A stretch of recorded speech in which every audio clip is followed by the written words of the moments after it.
Ser escritor de uno de los iconos de la Marvel Comics no es una tarea fácil, al contrario, es de hecho una ruleta rusa, donde cada número puede ser el disparo que ocasione la turba de hate más grande que se puede imaginar. Cuando te atreves a cambiar por un momento a Peter Parker del manto de Spider-Man, los niveles de odio son... ¡Es de más de 8000! Solo es cuestión de voltear a ver al pasado y ver, en los 90s, cuando Spider-Man fue sustituido por su clon Ben Reilly, la gente odió a J. M. DeMatteis. Cuando Spider-Man del universo Ultimate se petateó y apareció Miles Morales, Brian Michael Bendis recibió amenazas de desvivisión que duraron años en apaciguarse. Igualmente Dan Slott con su superior Spider-Man, donde el dueño del cuerpo de Parker era el Dr. Octopus. Esto de cambiar el personaje no es exclusivo del trepamuros. Por ejemplo, Ghost Rider han pasado muchos a quedarse con ese manto. Y como olvidar a Kamala Khan con Miss Marvel, Thor, Capitán América.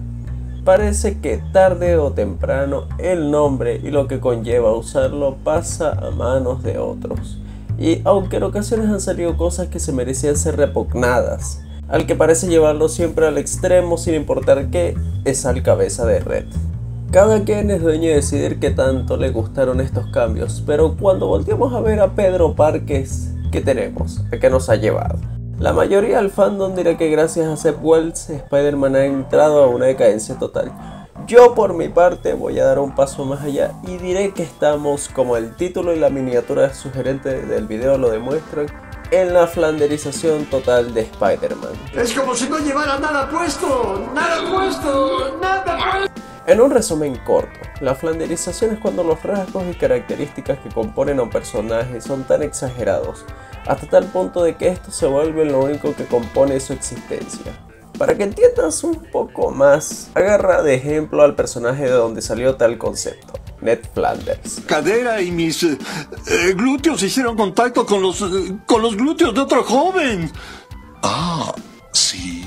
A inicios de la serie era el vecino carismático de los Simpsons, amado y querido por todos, una familia perfecta, fe irrompible, entre muchos más atributos. Sus matices no se limitaban a esto. Podía ser capaz de sentir ira, frustración, tristeza, incluso dudar de sus propias creencias, como lo hizo después del fallecimiento de su primera esposa.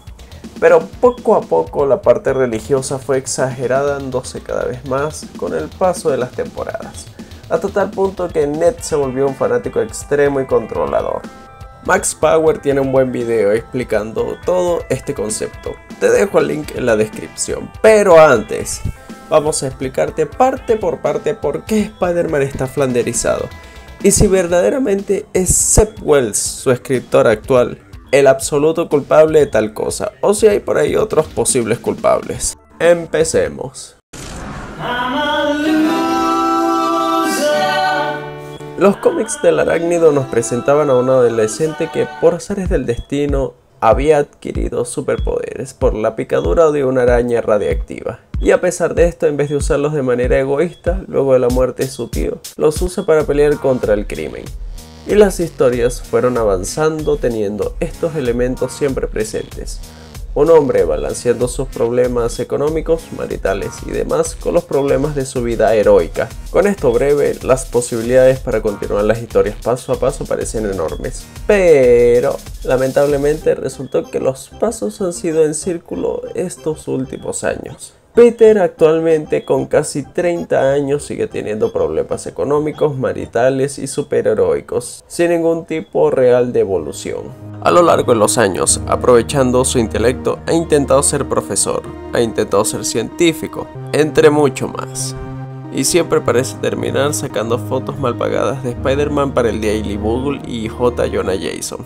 En una ocasión, el enemigo de Spider-Man, el Calamaleón, se hizo pasar por Peter, con el objetivo de variar a Jason de la vida. Se dio cuenta que la vida de Parker era un desastre y en serio, en unos días les consiguió novia. Se vengó de su bullying del colegio, arregló su relación con Mary Jane Watson en unos pocos días. Y el caso más popular fue el del Dr. Octopus. Al controlar el cuerpo de Peter Parker y volverse el superior, Spider-Man logró conseguir una relación que no fuera con MJ, resolver sus problemas con J. Jonah Jameson y crear una empresa tecnológica que rivalizaba con la de Tony Stark, que tiempo después el propio Parker se dedicó a mandar a la bancarrota con la excusa de que Hydra la iba a controlar. Claro, no había manera. Y si piensas un minuto que Spider-Man conoce a los hombres más inteligentes de su universo como Reed Richards y Tony Stark, y cómo en vez de pedirle una chamba bien pagada prefiere ir por ahí tomándose fotos en mallas ajustadas y posiciones... me acabo de dar cuenta que Spider-Man es predecesor del OnlyFans si nos ponemos a pensarlo. Bueno, continuando. Demuestra que Peter se encuentra normalmente en esa situación porque sus decisiones lo mandan a no desarrollar su potencial. Estoy seguro que los superhéroes con los que ha salvado el mundo cientos de veces no le cerrarán las puertas como él usualmente piensa, pero bueno, así es el cabeza de red. Pasemos ahora a otro punto de la flanderización, quizás el más lleno de dulce polémica. Mary Jane Watson es el ciclo sin fin de Pedro Parquímetro que más lágrimas lo ha hecho derramar. No digo que propiamente ella sea mala, sino que a lo largo de las décadas solo se ha repetido un ciclo en su relación, en donde Peter está con MJ, pasan una serie de eventos donde Peter arriesga la vida, Mary Jane lo deja, Peter se trata de recomponer, cada uno trata de empezar de nuevo con otras personas o simplemente se alejan y unas amenazas de supervillanos después terminan juntos y amándose. Listos, de vuelta a repetir una y otra vez. Ella ha sido el ancla en muchas tormentas fuertes en la vida de Peter, pero también ha sido la que lo ha hundido. Como en los números actuales ya no es spoiler para nadie que Mary Jane abandona a Peter por otro hombre. Más adelante vamos a hablar un poco más de esta historia. ¿Y quiénes son los culpables de este desastre? Porque no hay otra manera de llamarlo. La dinámica que tuvieron estos personajes desde los 70s y se ha mantenido hasta la actualidad ha envejecido. Al mismo tiempo, ya desde hace mucho tampoco ha evolucionado. Lo más cercano fue casi darle un bebé a Peter, y de eso ya ocurrió en los 90s. Están los escritores tan conscientes de ello que para renovar las historias de Spider tuvieron que reiniciarlas en One More Day, después de que la identidad de Peter se volviera pública en la Civil War y negociara con Mephisto para que borrara de todos esa información, a cambio de su relación y recuerdos con Mary Jane Watson. Y no es que propiamente ella sea la causante de esta decadencia, es solo que a partir de cierto punto ya no hay nada más que hacer con el personaje. Entonces queda cambiarla, esperar una temporada que la extrañen y volver de nuevo al ciclo, pero siendo algo condescendientes. ¿Qué otras opciones podrían refrescar la historia? ¿Qué otras opciones podrían refrescar la franquicia? Tener que cambiarla por completo como realizó Slott en Superior Spider-Man, dándonos algo fresco, una relación entre asociales. Este parece ser un problema que siempre se repite en los personajes de cómics. ¿Cómo hago para que esto se sienta como si fuera nuevo o diferente? Al ser historias escritas desde los 70s es una constante tarea titánica, pero no imposible. El caso es que el escritor en turno se aseguró de que lo que se sintiera fresco era él como escritor, Zeb Wells. Todo lo ya mencionado, acumulado durante años, desembocó en el Room de Zeb Wells. Todo potenciado hasta el extremo donde afirmar aquí la flanderización es absoluta. Zeb Wells empieza con un misterio, Spider-Man en un agujero, con el traje hecho pedazos, y todo lo que mantiene la historia de las viñetas posteriores es que Mary Jane ya abandonó a Peter y se buscó a otro y en menos de un año tuvieron hijos. Y al carajo con el misterio.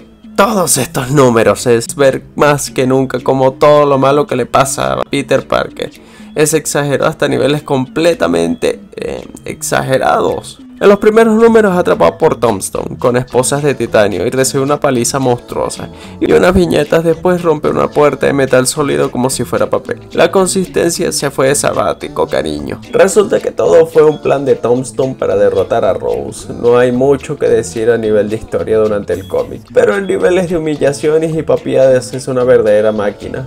Solo en el segundo número Norman Osborn le recuerda que nunca pudo desarrollar su potencia, y a medida que sigue la historia pelea con cualquier enemigo mínimamente fuerte le darán una paliza asegurada. Situaciones forzosas hay a montón, como Peter diciéndole a Norman Osborn que ha sido como un padre para él, y que no se me pase por alto el menosprecio que le tienen el Capitán América y los Cuatro Fantásticos, a pesar, claro, Spidey les robó una máquina porque el muy imbécil no pudo parar un minuto y hablarlo como si nunca hubiera formado equipo con ellos, pero después de enterarse que era para salvar a su novia, lo siguieron detestando. Las faltas de coherencia en estas actitudes de los personajes te harán odiar esta serie, no solo a nivel de historia, sino que Romita Jr. tiene el talento para crear comedia involuntaria, como cuando se les ocurre involucrar a Kamala Khan en las historias solo para después el villano principal de la serie, el cual es plano como una pared e interesante como ver secar la pintura sobre ella. La mata,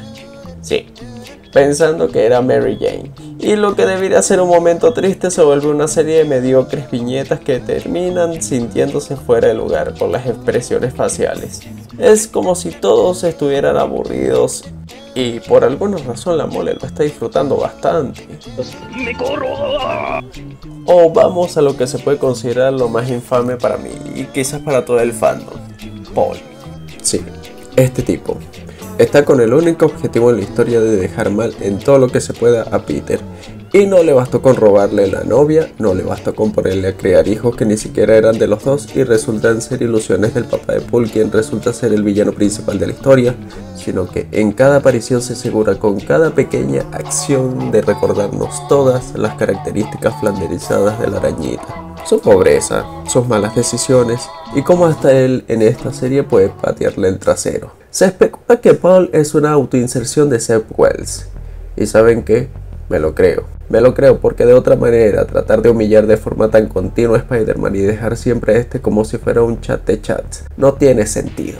Y para nerfearlo de la manera más inmadura que se pudo encontrar, resulta que Paul nunca pudo tener relaciones con MJ. Relaciones de ese tipo. Wells intentó romper, muy entre comillas, el status quo de la serie y que por unos números Spider-Man se volvió el Spider-Man que ríe. Un intento de Peter malvado que fue derrotado con una Mary Jane con poderes. Esa maldad era la maldad de Norman Osborn, que al parecer se había eliminado en su interior y que lo había abandonado y estaba contenida en una lanza que tenía Kraven el cazador. Pero no se preocupen, si pensaban en tener un desarrollo más allá de lo antes visto, el status quo siempre aparece al final de la obra para arreglarlo. Estamos hablando de un escritor que ha sido nominado a los premios Eisner, los Oscars del cómic, que ha tenido series de televisión bien valoradas y que además ha escrito en el pasado otros números de Spider-Man. Por lo tanto, no tiene ni siquiera una excusa para este bodrio. Esto es algo oficial, algo planeado para el mayor culpable de todo este desastre: el fandom. Hagamos un recuento de cómo habían evolucionado los personajes estas últimas décadas. Venom inicia siendo el némesis de Spider-Man y un tipo obsesionado con destruirlo. Hoy en día evolucionó hasta dejar su odio de lado y cuidar de su hijo. Le salieron alitas y todo. La tía May decide casarse de nuevo, no olvidando al tío Ben, pero entendiendo que tiene que seguir adelante. Ya mencionamos el cambio del Duende Verde tratando de ser un superhéroe. Pero siempre al final del día, cuando regresan a las páginas de Spider-Man, el fanboy promedio del arácnido tiene una alergia a los cambios permanentes.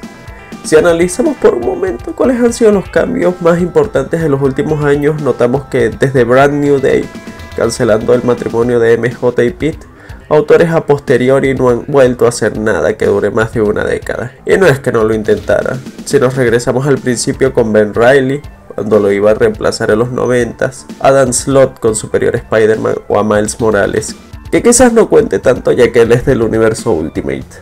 Notamos que después de un largo tiempo siempre Peter regresa. Y quizás el que nos dio el golpe más fuerte fue Slott. Cuando cambió todo el personaje, nos dio un Spider-Man más superior. Al regreso de Peter, el fandom no le gustó ahora que Peter tuviera una compañía multimillonaria, y Marvel la eliminó, y todo el dinero que había acumulado el Dr. Octavius en el cuerpo de Peter, según el racionamiento del Spider-Fanboy, Peter no se lo merecía. Todo lo que se había cambiado volvió al principio. y los fans más acérrimos siempre celebran esto, y la compañía siempre lo permitirá, y por lo menos lo hacían hasta la llegada de Zeb Wells. Quizás Wells fue esa señal que se necesitaba para una intervención, ese punto donde se dice que ya no hay nada que sacar. Ya lo que principalmente se enfanderizó fue su sufrimiento, ya le han pateado tantas veces el trasero, ya ha quedado en la pobreza, ya ha sido torturado de todas las maneras posibles, ya ha cometido todas las malas decisiones posibles, ya sigue actuando como un joven de 18 años. Y solo queda decir que en verdad deberían ya dejarlo descansar. Pero simplemente el fandom espera de manera fetichista al ver cuál será el próximo infierno al que tendrá que adentrarse el trepamuros. Esto lo hacen todos los héroes, pero con Peter Parker parece más cruel, sin descanso, hasta que el próximo autor dispuesto a ser amenazado por viejos con mucho tiempo libre en Twitter decida arriesgarse. Y unos años después volvamos a donde mismo, terminemos otra vez como este video, ya empezando a ser repetitivos. Yo lo dejaré hasta aquí. Y tú deja tu like y tu comentario. Me ayudaría mucho también si te suscribes para ver más contenido a futuro y hacer cada día una comunidad de cómics y temas random más grande. Te lo agradecería mucho. Te ha hablado Mobius y te deseo lo mejor.